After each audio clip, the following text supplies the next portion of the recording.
Ang parehong mautak na alamid at unggoy gitna ng isang ilog ay may maliit na isla. Sa nasabing isla ay may nakatanim na mga puno ng peras na hitik sa bunga. Ang alamid at ang tiyonggo na nakatayo sa tabing ilog ay pinanlalakihan ng mga mata. Gustong-gusto nilang pitasin at kainin ang madidilaw na sa hinog na peras. Ang problema, malayo sila sa mga puno na natatanaw lamang nila. Hindi sila marunong lumangoy at wala ring bangka sa paligid nila.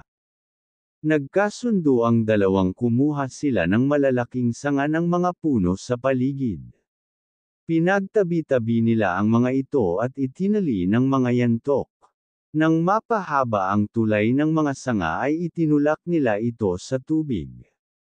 O, hayan, mahabang-mahaba na ang tulay natin papuntang isla.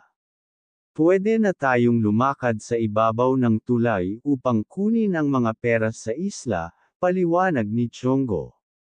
Sampa na, utos ni Alamid. Napansin ni Chonggang tumatagilid ang tulay kapag silang dalawa na ni Alamid ang sabay na tumatapak. Bumaba na sila sa tulay at nag-usap. Hayaan mong mauna akong lumakad sa tulay. Sumunod ka pag narating ko na ang isla, suhestyon ni Alamid. Pumayag si Chongo sa kondisyong paghahatian nila ang mga peras na hatang kapatid. Nauna nga si Alamid pero nang marating na nito ang isla ay naiba na ang simoy ng hangin.